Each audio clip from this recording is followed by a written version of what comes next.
especially after the Section 377 was abolished.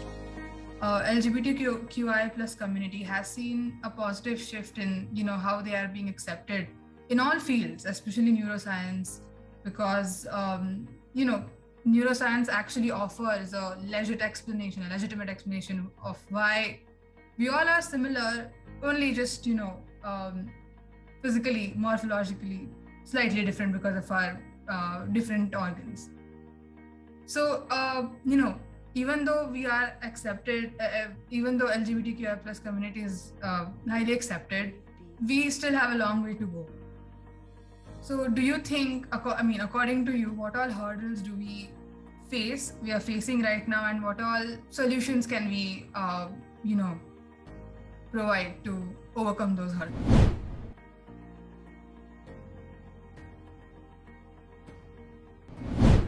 I think there are some ways in which acceptance has changed, although I know very few queer neuroscientists in this context, and certainly no other transmasculine scientists at all, let alone in neuroscience or even in biology. That number is changing, and more people, I think, are entering the field, and lots of students with immense potential. Yeah, a lot remains. I think most trans people aren't able to operate in any way with any degree of trans sensitivity in the policies, in the workspaces that they're in, or in the PhD programs, or even the undergraduate programs of the schools that they're in.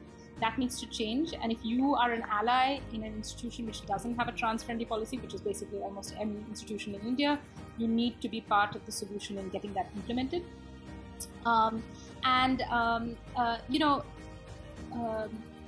That's not to say that there's, even in the ways in which,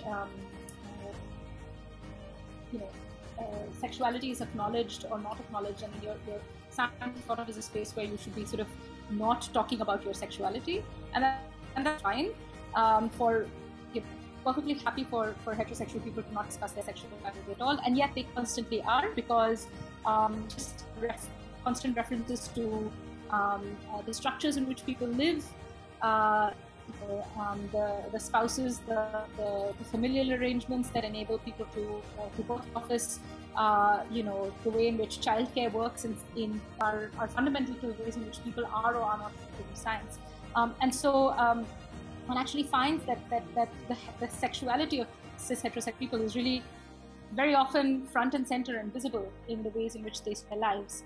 And so then, a denial of that space only to people who are queer is glaring, and of course there are barely any accommodations of or understandings of at an institutional level or at a structural level of queer partnerships. And people like to hide behind the fact that there aren't legal civil rights, but there's absolutely no reason that institutions, there's no law saying that institutions lag behind governments when it comes to recognizing civil rights of people.